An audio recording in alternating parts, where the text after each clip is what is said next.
All right, let's dive in. So today we're here to talk about marketing, maximizing insurance sales through effective web design and marketing strategies. I'm Trent Warner. I'm the Managing Director of Strategic Brand Builders, and I'm a fractional CMO that helps businesses with strategies and systems to help their businesses grow. I'm essentially a growth partner for businesses over $3 million. I have a large background in insurance. I've helped both carriers and independent insurance brokerages maximize their sales through effective marketing. And I'm Brandon. I am the owner of Convirtue. We specialize in helping independent insurance agencies grow through content marketing and SEO. I actually started off my career working at an independent insurance agency back in 2016. Built out a program and eventually scaled that program out to other agencies. Officially launched my marketing agency in 2020. We have around 20 clients right now throughout the United States. And again, specialize in content marketing and SEO. So we wanted to do something fun today for everybody that attends this. So if you scan these QR codes, it signs up for our individual newsletters, and each of us will be offering 1 3-hour strategy session. I'll be focusing on marketing strategy and demand generation audits, and Brandon will be focusing on SEO audits and your content strategy. So if you scan these QR codes, fill out the information, we'll be checking our email before we close this up and pick one person and email them with a meeting link to schedule that time with us. Perfect. We'll hold the screen for a couple more seconds so you guys can take a screenshot of these QR codes.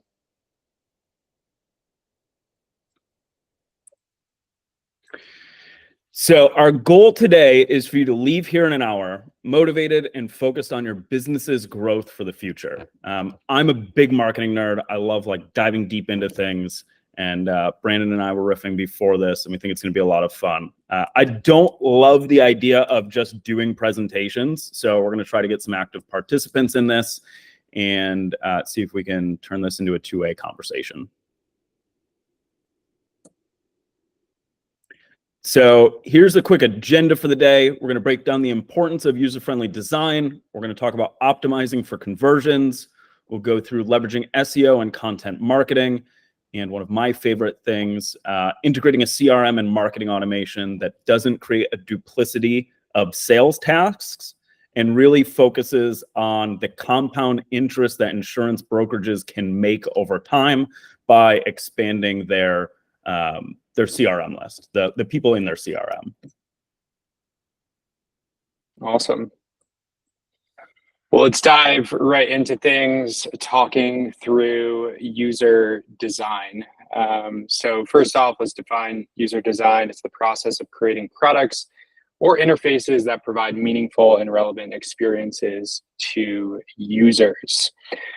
And within this screenshot, we'll talk through some negative aspects of what you can see on the right-hand screenshot with bad UX, as well as the good or optimized UX. So looking at these two screenshots, it's quite clear who the winner is. There are a lot of suboptimal characteristics that we see on the right-hand screenshot. First off, looking at the standard design principles.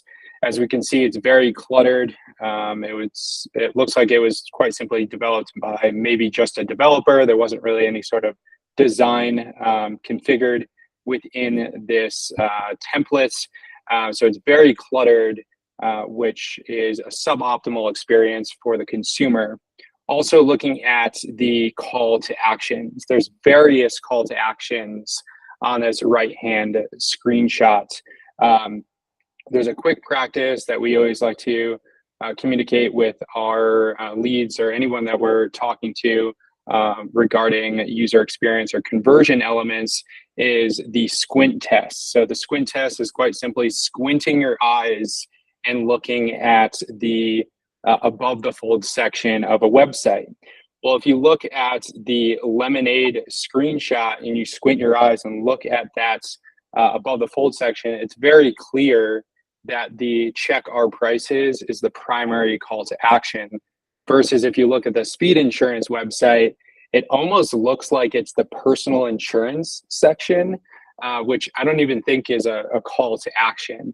So with this particular example, it would be recommended to not only select one, but also enhance the contrast of that primary call to action.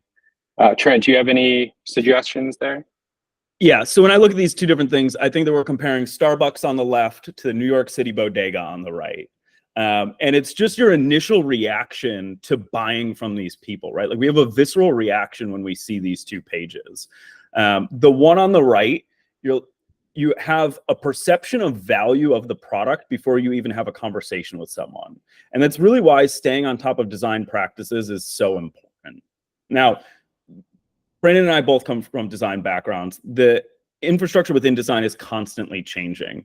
If you guys are a part of like streaming services, you know that, Amazon Prime Video just had an update to their platform. You're talking about like a multi-billion-dollar company. They're constantly iterating and optimizing their platform, staying ahead of design trends based on user experience expectations. So I think it's really important that as design trends come out, you're staying up to date on them. And it's not selfishly for designers to like sell more product. It's really for the users to have a great experience. Now, kind of like what Brandon said, that personal insurance looks like a button. The different addresses, because they're with rounded edges, they look like a button. I don't know the like interaction that I should be making on this website when I take a first glance to get what I want. Because even if you look in the image with the car, it says buy now auto insurance. Is that the buy now for everything? Is that the buy now just for auto insurance? Like, what am I doing here? Whereas Lemonade is like very straightforward. We have one button. It's very prominent. It's a different color. It stands out. I know exactly what interaction to make on that website. So user experience isn't just about looking pretty. It's about being usable. Absolutely, 100% agree with all of that. And we can talk through a handful of other fixes or optimization elements here. The dated template also, a very outdated template, which goes into your branding, right? You don't want to have this as the face of your business. It really represents your business. It makes it seem like you guys are out of date, and it's really not up to industry standards. Also, the mobile design or responsiveness. This is not a responsive website, which we'll get into in just a little bit. And also there's no footer. So there's a lot of opportunities to really improve this website for user design. We do want to pause here and see if there's any brave agency owners that want to share their websites where we can provide some recommendations and talk through a few user experience elements that you can immediately integrate onto your website to enhance that experience. I find at webinars, sometimes there's not a lot of brave souls in the chat that want to raise their hand and get picked on. Although it is like just for your own value here. I mean, it's free time with two experts, but I can understand if you don't want to throw your hat in the ring.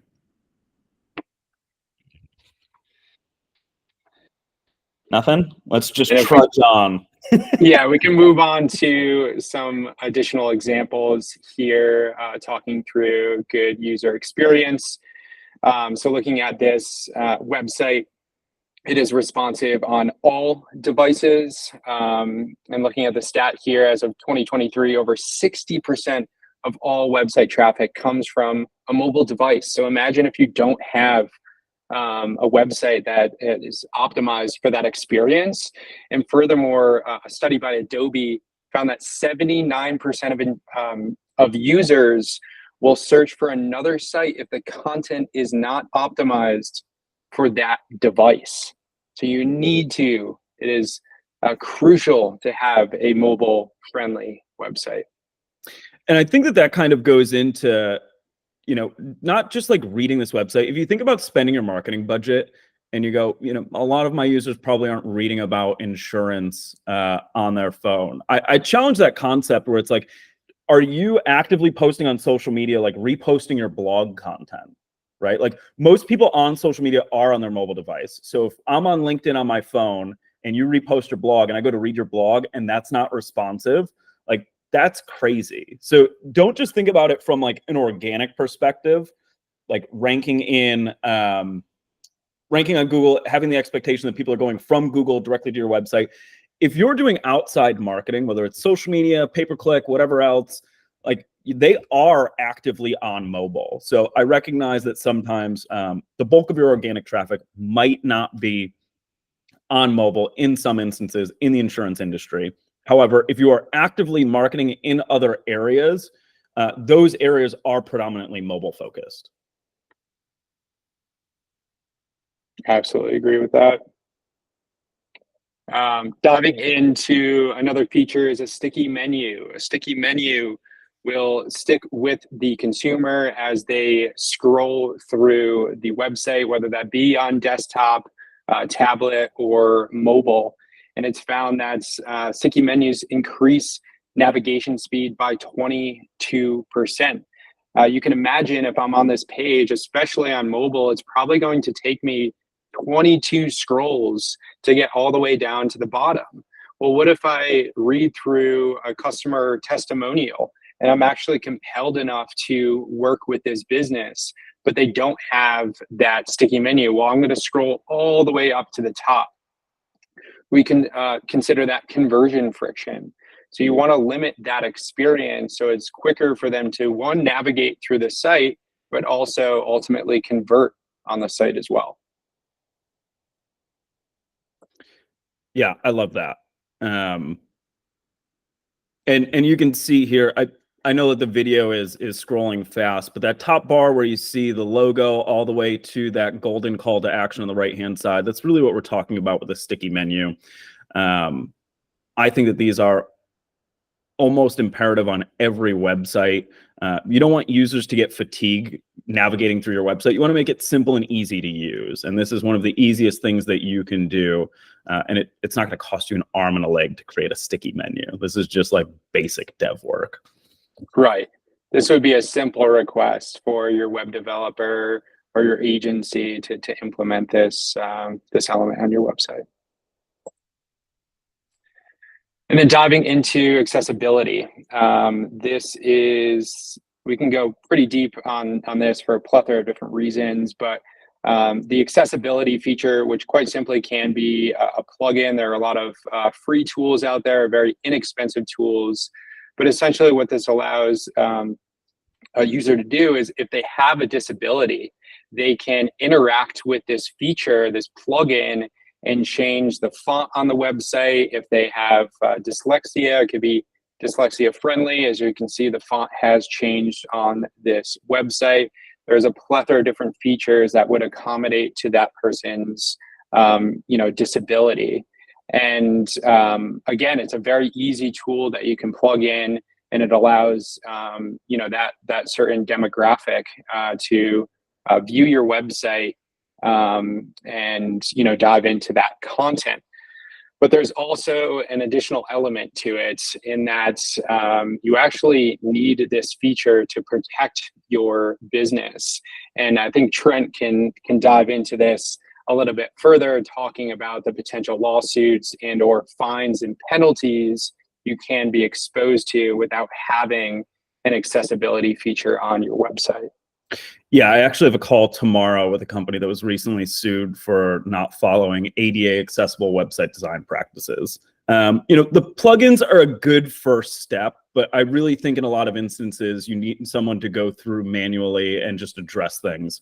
Like there's a lot of things within color contrast. Having white text on an image background that could have like white elements to it, especially that are enabled during scroll, it's really hard to read. And it's not just about, oh, it was a little difficult to read. You're actually creating a barrier of entry for a select group of people. And having good accessible design, a lot of businesses might say, well, how many people with visual disabilities are actually coming to my website? And that's an aspect of it, but it's not the entire thing. So someone once told me that think about a sidewalk, right? And you have those sections of sidewalk specifically on corners where there's the ramp going up it. Yes, that's great for people who are in wheelchairs and other things, but there's other benefits to it. Imagine, in a commercial area where there's someone who needs to wheel up a trolley to bring goods to a store or a restaurant. They can use that too. A mother with a stroller, they can use that too. So when we think about accessible design, yes, it is for people who have visual impairments, hearing impairments, but it's also just good design practices. If you have your website structured the right way with accessibility in mind, when you go from these responsive web designs like desktop to mobile, things are layered the correct way. So images are stacked on top of header text. Body text is clearly under the right header text. Without these things in place, going from a responsive web design can jumble all of the content together and not lead into a clear understanding of what this page does. There's a lot of other things with this that you can take into. So imagine button text. If you have in the upper right-hand corner here, you have get a quote. Now you could have a button further down on the page that says contact us. And if both of those go to the same place, but they have different button languages, A, that's not accessible. B, that's terrible user experience. Which one do I do here? If you have all these buttons that just say learn more, learn more about what? Yeah, I can read through and dig and try to infer learning more about what, but best practices would say, learn more about personal insurance or learn more about home insurance, right? We want to add context to all of these elements so that it's clear and consistent. And I think the clarity and consistency is one of the biggest aspects of accessible design. We want people to be able to use this and not just have a high barrier of entry with using your website. And I think that with insurance specifically, everybody needs insurance. So if you're creating an environment where people can't convert on your website because it's not accessible, that's really, really bad. And yeah, I have seen a bunch of different people get sued, especially in key areas like New York. I think New York's the most litigious state there is. So there's a lot of people actually creating businesses around just suing companies for accessible design. It's actually a crazy racket. But I just caution you, there's a tool online, it's called Wave. It's website accessibility, something evaluation. And you can just plug your website in there and it'll show you all the errors that you have. And I encourage you to, I'm happy to be a resource, but I encourage you to actually dive into the details there and make sure that your website is accessible. Yeah, we also use UserWay, which is a free plugin, but like Trent mentioned, that's very kind of baseline. There should be an additional kind of audit or work with an agency that is capable of creating this and properly protecting your business from these potential lawsuits or fines and penalties. Not to toot our own horn, but we did do a presentation or a seminar with the Massachusetts Bar Association on accessible web design. So our developers are all certified, and it's a main sticking point with what we do. Fantastic. Great. So let's dive into optimizing for conversion. We're talking money now. Yes. Yes. This is the meat. So conversion rate optimization, quick definition, systematic approach of increasing the percentage of website visitors who take a desired action.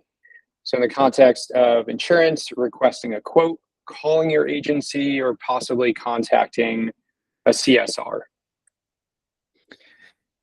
I'll say before we dive into this, the easiest way to increase your revenue without increasing your marketing spend is getting a higher conversion rate. So that's really where all of this, the rubber hits the road here.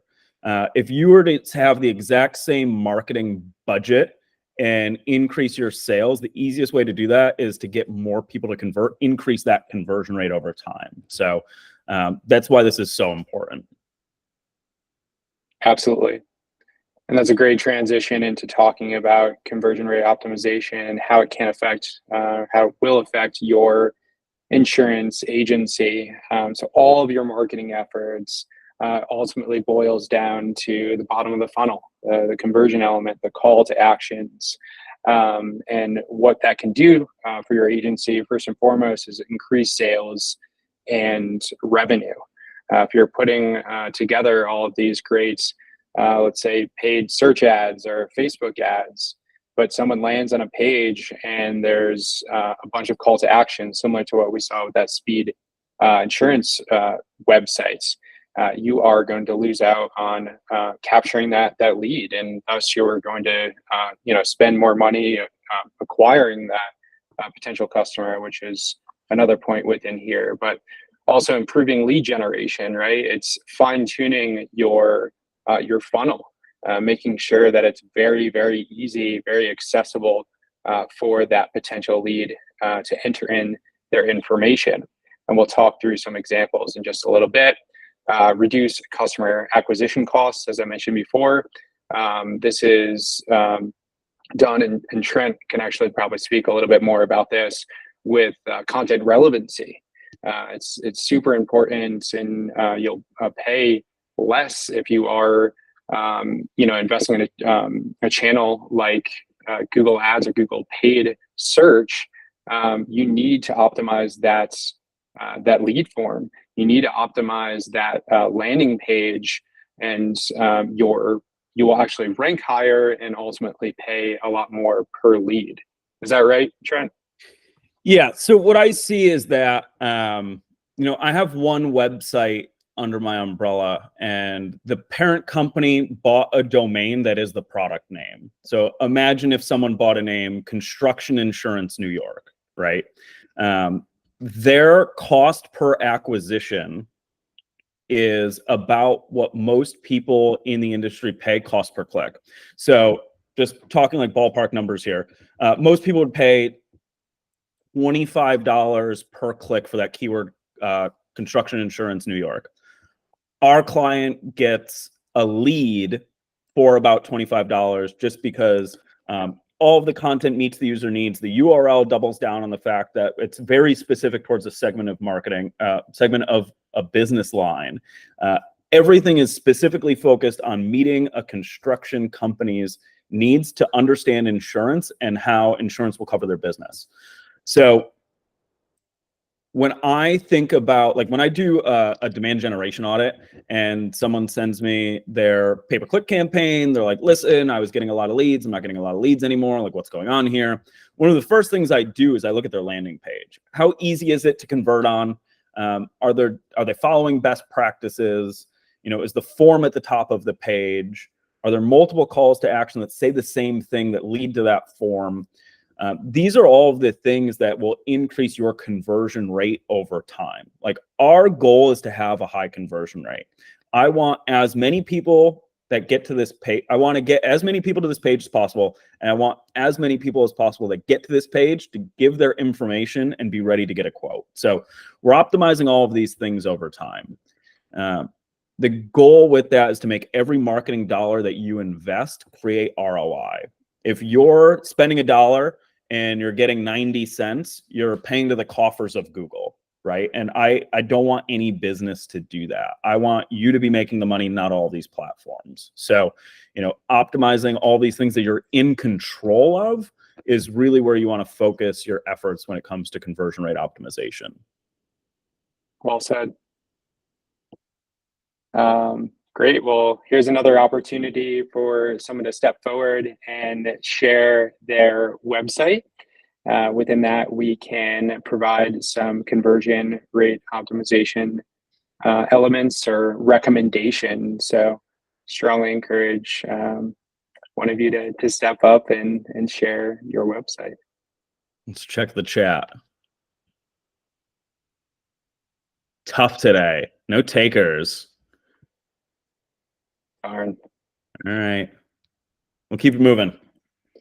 All right, well, let's dive into some recommendations, best practices that we've A/B tested ourselves when we were rolling out these independent insurance agency websites. So very similar to the sticky menu that I mentioned before for user experience, having an always visible call to action is a very kind of similar experience in that if I am scrolling through this page and, I mentioned before looking at a customer testimonial, or if there's something that says, I'm a plumbing contractor and I see that they specialize in that particular industry, I'm compelled enough to work with this agency.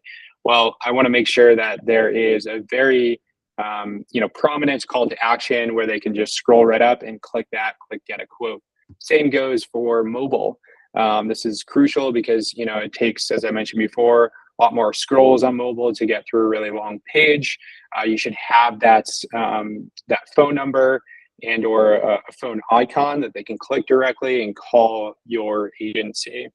And this report I see here from Convert.com reported that sticky menus are 22% quicker to navigate and improve conversions.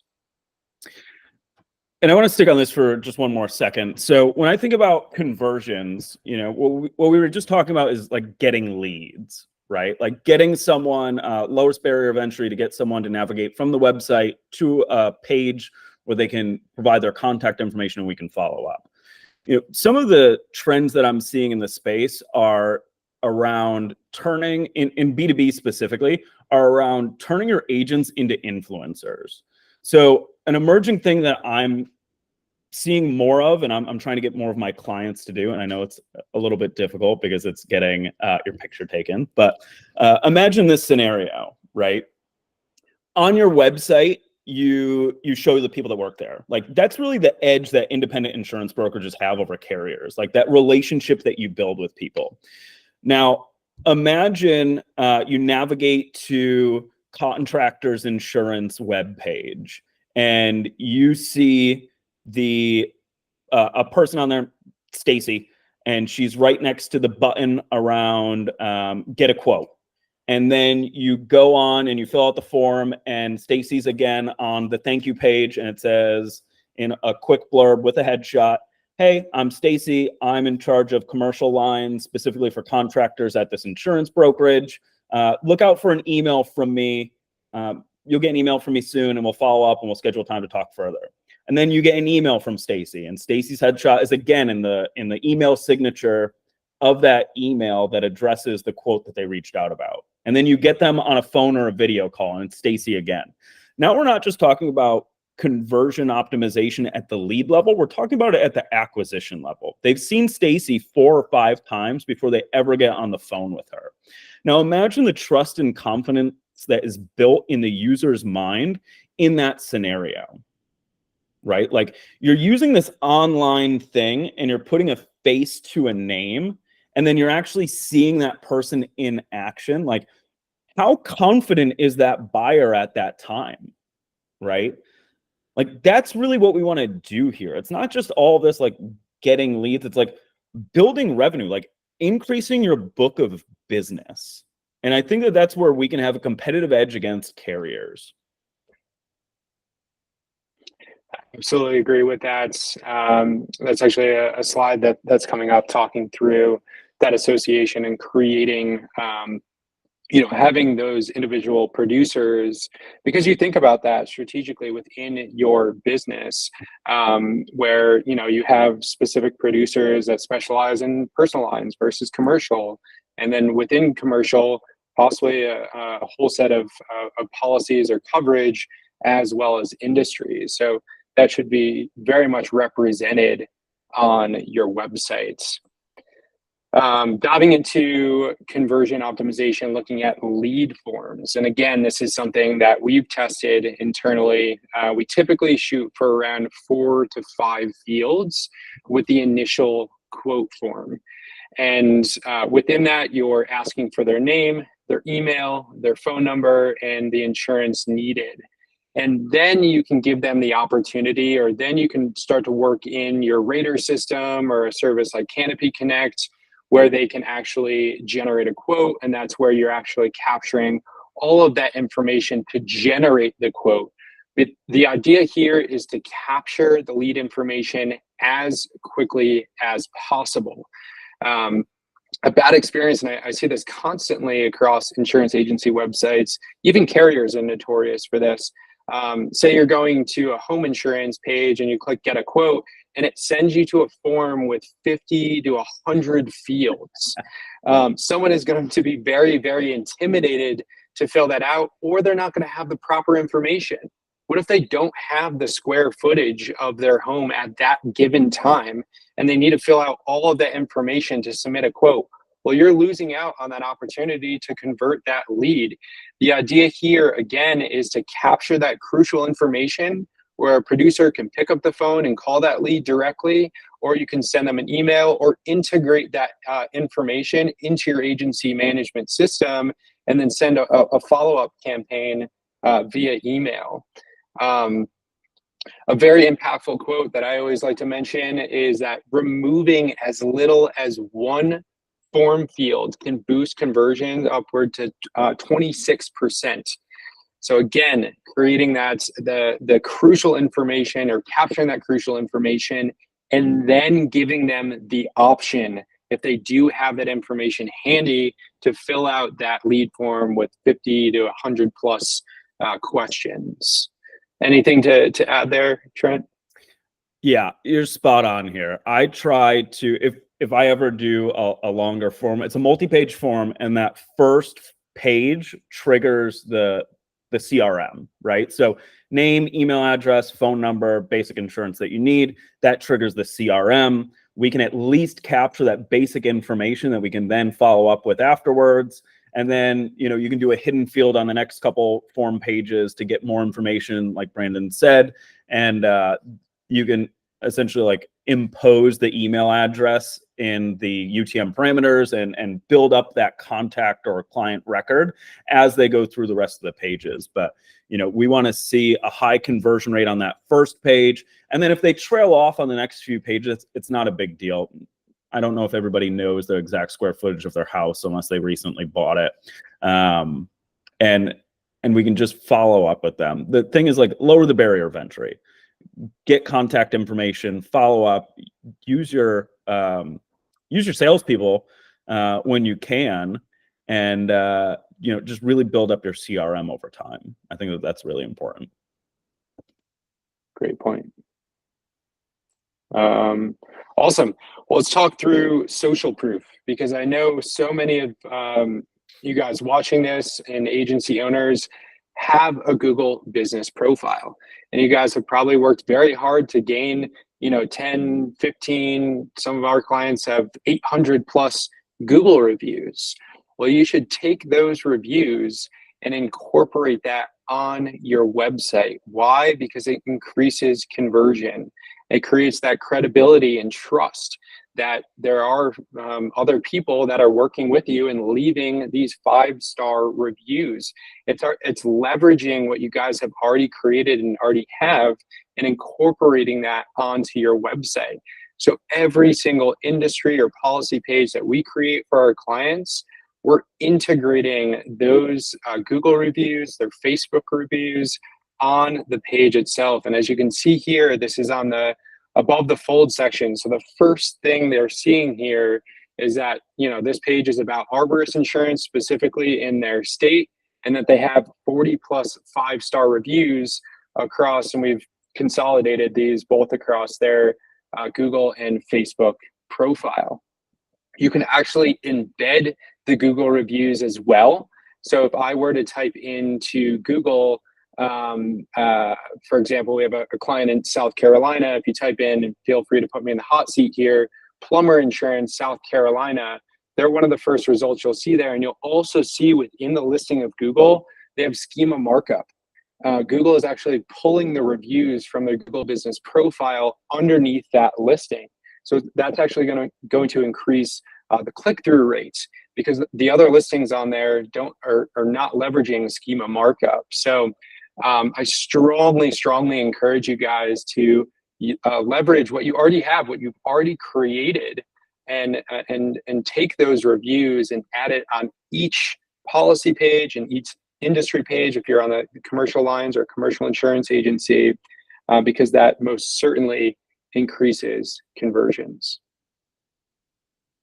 Yeah, a couple things to add. You can automate a lot of this with your CRM and marketing automation. The follow up on this, like once a lead is closed won, you can send them a template for acquiring about a testimonial. One thing that I see a lot of businesses do that are my clients is they incentivize their individual agents. And within that automation afterwards, when we send out that social proof request, testimonial request, is mention the agent by name. And these brokerages have contests for monthly who had the most testimonials that mention them by name in Google. And I think it's a really interesting way to create little challenges within the company and get people motivated to provide top tier service. Perfect. Last piece here with conversion, somewhat redundant because Trent mentioned this before. Just a live example, totally fine. But now we have an example here, and we've been testing this on the conversion side. It's also a search ranking parameter where Google wants to send traffic to credible, trustworthy websites, and the way they factored that in is the EAT, algorithm update, experience, authority, and trust. And the way you can communicate to Google that you're a credible, relevant resource is actually including your producer's name on that individual listing, whether it be a blog post or an industry page like restaurant insurance. And I can see here, and it very similar to what Trent was saying before, where if you have producers that are distributing content, say on LinkedIn, and they are the restaurant insurance expert, and they found them across LinkedIn, and then they go to this page and they see it's for this particular agency, but this is his line of work, and you saw that post from John R. Thomas, you're going to be much more compelled to work with this insurance agency, and the carriers aren't capable of doing this. This is really the advantage of the independent insurance agency or industry, is that you have these points of contact where someone picks up the phone and they're not talking to someone in, outsourced in Bangladesh. They're talking to a producer that's most likely in their state, that's, within a 15, 20-minute drive of their home or their business. So strongly encourage you guys, if you thought about this strategically, of your producers, whether it be personal or commercial lines, getting their information on those industry or policy pages, because that most certainly increases conversions. Yeah, we really want to just increase the trust and confidence and the clarity and consistency of messaging when we bring people to our website.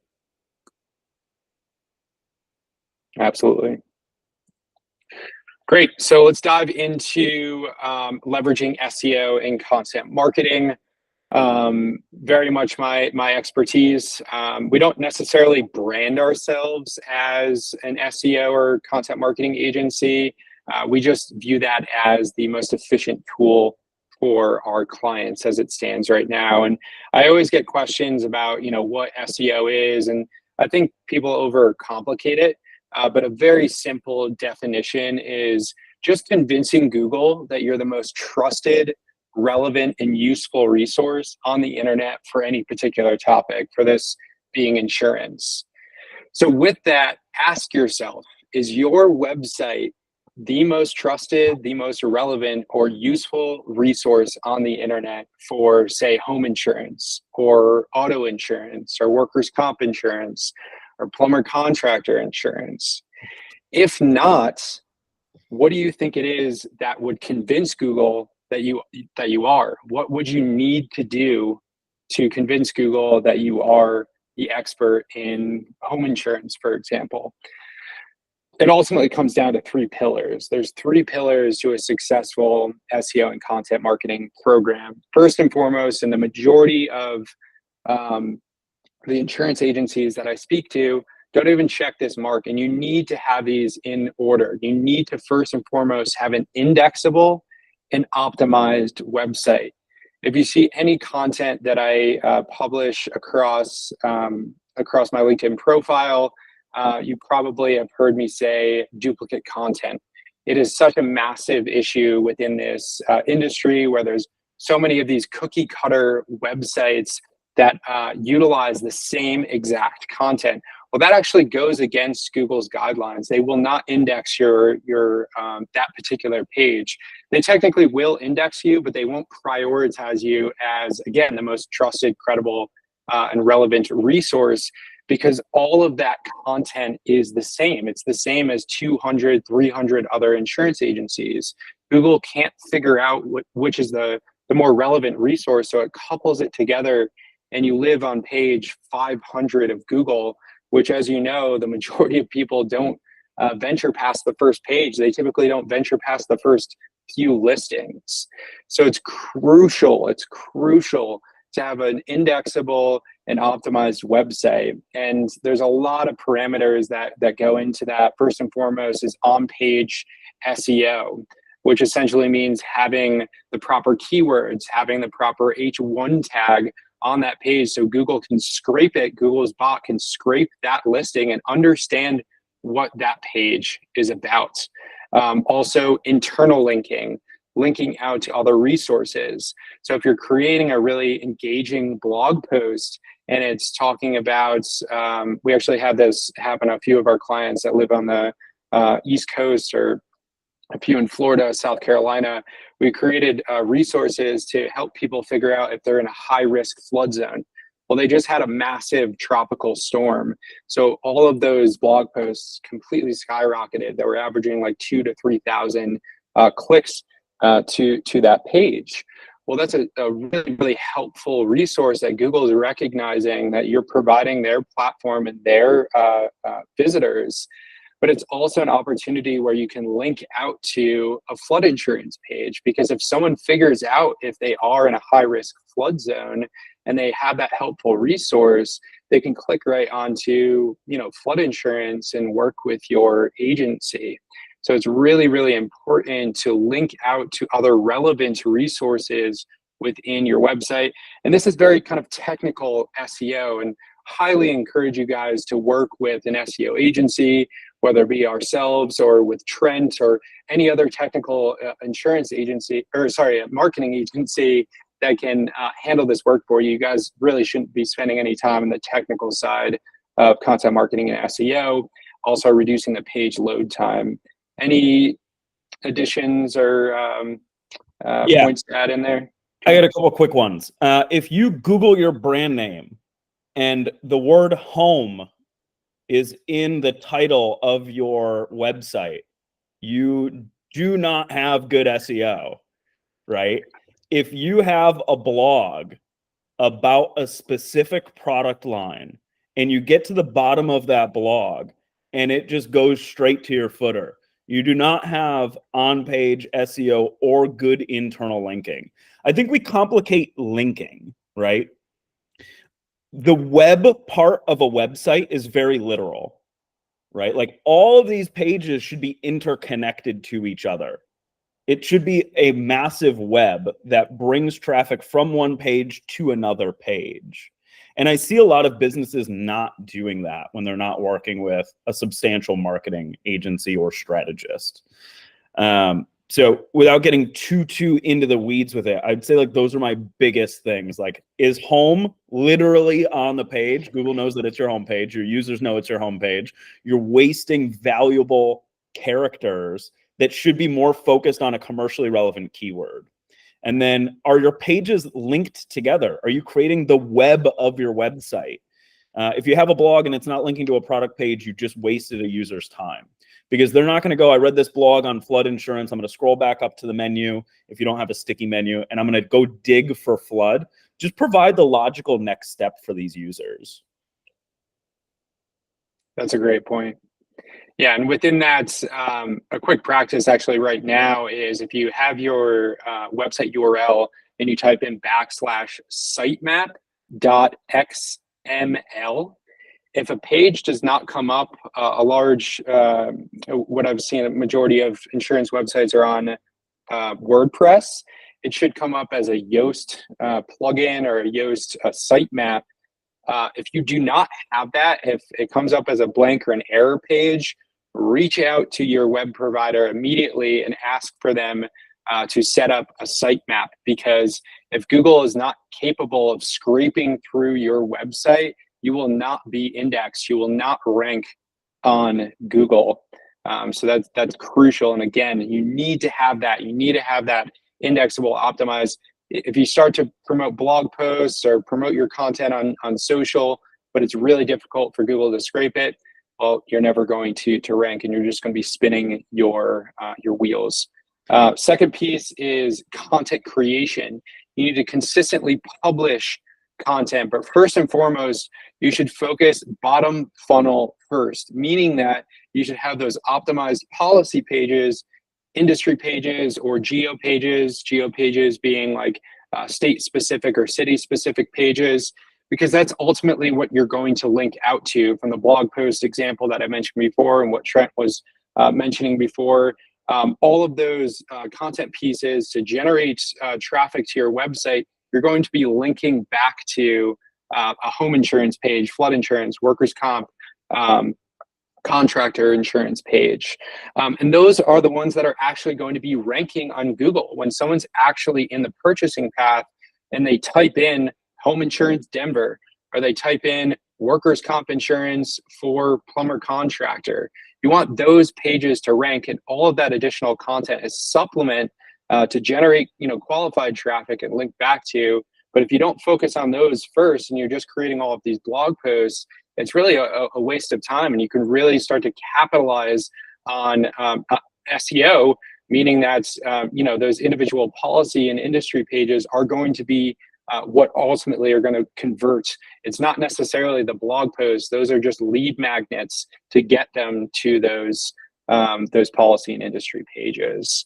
And then you can focus on the blog posts. Blog posts should be very much search intended, meaning that you should do keyword research, figure out what people are actually searching for, answer the public. I think that's the website. Trent, maybe you can correct me on that. It's a free resource where you can enter in a keyword like home insurance and actually see questions that people have around those terms. And you can start to create blog posts about that. You can also leverage ChatGPT. You can simply ask, what are some top 10 related questions people have about home insurance in the state of Wisconsin. They'll give you great opportunity or great topics to build off of. Same goes with the YouTube videos. You can start to create YouTube videos. As most of you know, Google owns YouTube. It's the second most popular search engine. People are most certainly utilizing that tool to search and purchase insurance. Yeah, quick thing to add, not all keywords are created equal, right? So there's different types of keywords. When he was talking about bottom of the funnel, it's your commercially relevant keywords or your transactional keywords. And that would be homeowners insurance, geo modifier, homeowners insurance, New York City, homeowners insurance, Manhattan, or homeowners insurance quote, right? Like those are the keywords that should be on your policy or industry pages. Above that, we have informational keywords. And those are like the question and answer type keywords, the additional more long tail keywords. And I really think that businesses should focus on those commercially relevant and transactional keywords and then go to the informational keywords. And the informational keywords, similar to how we said, you should have a call to action on your blog to your policy page. It's having these informational keywords funnel traffic to your commercially relevant or transactional keyword focused pages. I think that that's really important, and that's trying not to get too far in the weeds with SEO. Perfect. And then last piece is promotion. So actually distributing that content that you're creating, whether it be those policy pages or most likely the blog posts or YouTube videos, use those as assets to distribute across your LinkedIn, your Instagram, your X profile. Those are social signals. Google is factoring that into their algorithm. They want to see that your content is being promoted across these platforms. Also, backlinks, that's also a very important aspect within SEO. Google wants to see that your website is listed on other credible and relevant websites, whether it be local directories or other insurance-related websites. It's pretty much Google's way of seeing that other businesses are referring yours. So if they created a blog post and it was talking about, or they have a section about flood insurance, they would link back to your website. So there are separate agencies that strictly specialize in backlinking. Strongly encourage you guys to reach out to that if you are looking to put together a successful SEO program. All three of these need to be working fully optimized for you to see results. Any other points to add there, Trent? No, I could go down the rabbit hole, but I know we're coming up on the hour and have a couple slides left. Yes. Yeah, I want to give you time here to talk through the CRM and marketing automation. That being said, yeah, let's transition right into this slide here. So this is the moneymaker. I love this one. Okay, so when I first started my career, I worked for a HubSpot agency partner, and we had some insurance brokerages that were our clients. And in this scenario, we created in working with an agency that focuses specifically on one CRM is a little bit difficult. And what I found is that HubSpot created this duplicity of action within the sales team. They were taking things from, form fill through close on HubSpot, but they're doing their quoting in the AMS software. And they were just trying to run two different platforms, and it didn't gel with their overall process. And that's fine. I realistically think that most businesses in insurance should focus on a CRM and marketing automation tool that works directly with their AMS. And, I was reaching out to Vertafore, trying to figure out, can we get access to the API to integrate it with HubSpot? It just didn't work. If I'm not mistaken, the API for Vertafore is like 30 grand a year if you're at the bottom floor. And if you're an agency with, 10,000 contact records, it's going to cost you like 100 grand a year just to integrate your HubSpot and your AMS. Nobody wants to pay that much. We're talking like Salesforce level stuff where you also need like an engineer to build this thing custom for you. Don't do that. That's crazy to me. Instead, focus on a CRM that actually integrates. So Agency Zoom just got bought out by Vertafore. It's one platform that your sales team's in. It integrates with a lot of your different marketing functions. You can integrate, a Gravity form that's on WordPress into your CRM with webhooks. It's not that difficult to do. But to save yourself the operational nightmare of getting a sales team to be in two platforms at once, pick the right CRM. That's first and foremost. Confidence in clarity. Now imagine this, you fill out a form on a website and you go to a page and it just says, thank you. Thank you what? What's my next action here? Is someone going to call me? Is someone going to email me? So when we integrate a CRM and marketing automation together, when someone fills out a form, we say on the thank you page, check your inbox for, an email from us, blah, blah, blah. If it's outside of work hours, you'll be notified the next morning when we pair an agent with your policy. In a lot of instances with marketing automation in a CRM, you can automate the email follow-up. So immediately after filling out a form, they're getting an email in their inbox that says, we received your quote, we're on it, right? Don't leave these people hanging in the wind, because when it comes to quoting insurance, if there's not confidence in a next step, they're going to the next website. You're going to lose that person. And the person that creates confidence that they're being taken care of is going to win that policy. So we want to make sure that the marketing automation that we're using isn't intrusive. It's building upon the relationship that you're trying to create with the customer. Process before purchase. So I think that this is a huge one. Before you just buy a CRM and marketing automation tool, outline what you want this thing to do. Don't just buy a CRM straight out of the box and go I'm going to figure it out now. Outline some of the things that are really important to your business that you want to automate. Essentially, if you outline your SOPs of things that you're doing manually before you buy a CRM or marketing automation, when you buy that CRM, you're going to have a worthwhile investment because all of your things are going to be taken care of. Your process is going to now be automated. You're not going to be building your process and your automation at the same time. Similar to what we talked about previously, and I'm just going with this, I'm on a tear. What we talked about previously in requesting testimonials, there's a lot of different ways to automate this. Agency Zoom has a process for once a policy is closed won, they can just check a box or automate the entire thing and request a testimonial from these customers, and it automatically links to your Google review page or your Facebook page, whatever you're promoting at that time, to get a testimonial in the moment. My favorite and final thing, I call this the agency's compound interest. I've done multiple podcasts on this so far. It's called win-back campaigns. So if you're a business that's doing marketing effectively over time, you're increasing the amount of leads coming into your business. You're not going to have 1,000, you're not going to bat 1,000 here. You're not going to close every single customer that comes in the door, right? Say you close 50% of your customers. What I think is really interesting about insurance, unlike other industries, is that it's a cyclical business.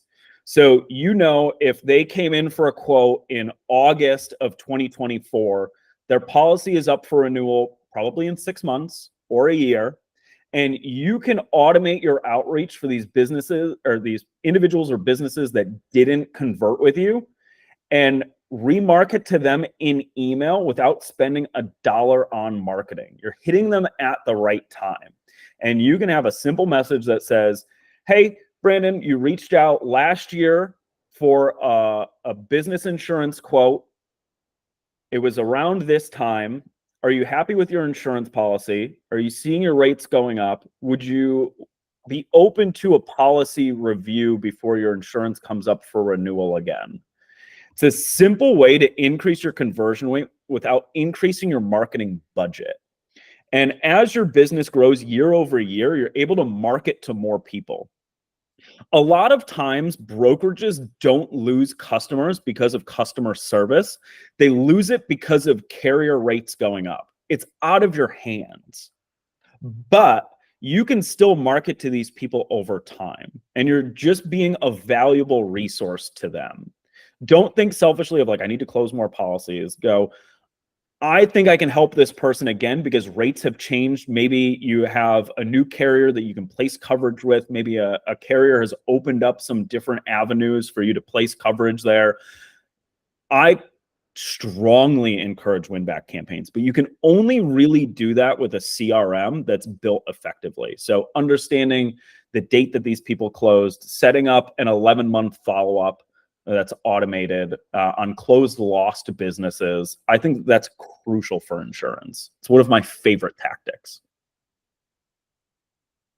Yeah, I totally agree. And sorry if I missed this, but also cross-sell, right? If you're onboarding someone for home insurance, you have that opportunity to cross-sell or using Agency Zoom or other email automation services specifically for the insurance industry. That's great. A handful of our clients actually use Agency Zoom.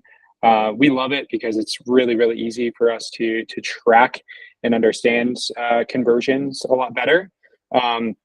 And honestly, the best tool, at least in our eyes, because we're focused a little bit more on lead gen, is the social proof of the automation, where it's sending them an automated email where they have that opportunity to review the company through, let's say, Google. And if there is a negative review, it's only sending an internal review, right? So it's only allowing you to send a 4 or 5 star review. That's sent to Google, and they can fill that out on your Google business profile. But if it's a negative review, it's just an internal email. So you can actually cut down on those negative reviews as well. But yeah, it's a tremendous tool. Agency Zoom is a great tool, and a large majority of our clients are using that software. And the last thing I'll leave you with when it comes to a CRM and thinking about your marketing strategy and some of these other demand generation concepts is, if you're not using a CRM and you're doing pay-per-click, you can only optimize at the lead level, right? So you can, if you're doing Google ads, you can only optimize at what is generating leads and form fills.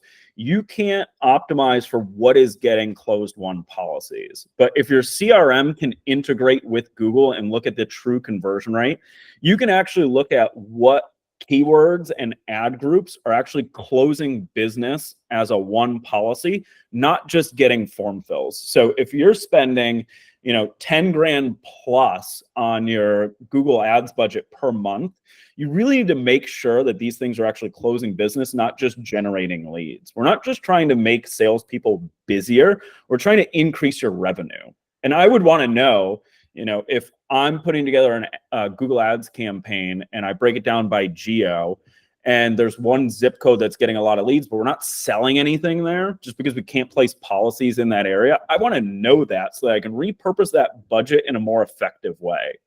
Without a CRM, again, you're just optimizing it. Who's filling out forms? I want to know who's bringing in money, right? Like, that's the biggest thing here.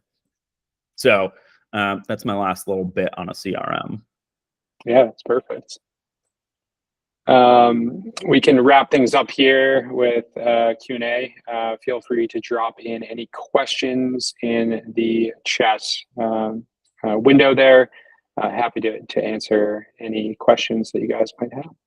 I know we're over an hour and people are dropping like flies. But I think that this was really productive in the sense that I don't think a lot of people in insurance brokerages hear a lot from carriers. The carrier's marketing person is really talking specifically about like selling more with that carrier. And what we're trying to do is have you sell more in general.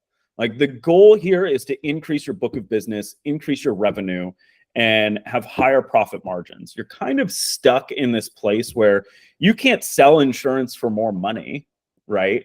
But you can increase your conversion rate. You can really make sure that every marketing dollar that you spend is effective in bringing in revenue. So I really hope that people got a lot of value out of this. Awesome. And then Trent, do you want to include that the last slide here about the LinkedIn sales engine? Absolutely. So I'm putting together a LinkedIn sales engine cohort. I'm going to be running this a couple times a year. Our next one launches in September. And this really changes the whole concept of how you're doing LinkedIn. I see a lot of people in insurance struggle with this common thread that only other people in insurance are liking your content. And it's essentially because you broke your LinkedIn when you started it. You added all of your friends, you added people from your industry, and Google's looking for common themes within your connections to promote your content further. And if you're an insurance brokerage owner, salesperson, whatever, and you're adding all of your peers, LinkedIn goes like, oh, well, this is for the peers. Like, look, they're following so many people in insurance. It's like, no, you want other business owners to see your stuff, and you need to do that in an effective way. So I built strategies and systems that allow you to be seen as a trusted resource through creating better content, and identify an easy way to turn strangers into friends and friends into referral partners and leads, and essentially by knowing the rules of LinkedIn so that you can play the game better. When I think about Monopoly, the best Monopoly player isn't the one who gets the luckiest on rolls. It's the one who knows the rules and can use the rules to their advantage. So if you scan this QR code, it'll bring you to that landing page where you can join the wait list. And it's going to be fun. It's 12 weeks long, and it's 3 different phases: creating better content, doing better outreach, and turning meetings into actual relationships. So I had a ton of fun building it. I nerded out so hard on the LinkedIn algorithm for months before I built this. And, I was up against the wall yesterday. I had like 12 booked meetings from my LinkedIn outreach. So it works effectively. This isn't, I'm going to book you 5 to 12 meetings in a week. It's not like those spam messages that you get. It's purposeful sales. So I'm going to give you the strategy and systems that I've used to fill my book of business. And I think you would definitely benefit in the insurance space. Awesome. Well, that concludes this webinar. I appreciate you guys tuning in. We will have the recording. Either of us will probably host it on our channels or YouTube channels. Anything else to add before we close it out, Trent? No, this was a ton of fun. I love nerding out with you. Yeah, likewise, man. Yeah, And we met on probably LinkedIn, so proof is in the pudding with the LinkedIn sales engine cohort. exactly. Yeah, I don't think we would be able to cross paths if we both weren't consistently publishing across LinkedIn to a specific, demographic, that being insurance agents. So that really does speak to that strategy. But yeah, really had a great time, and we'll probably do another one in the near future. This was fun. Let's do it again soon. Cool. All right, guys. Thank you so much. Bye. Bye.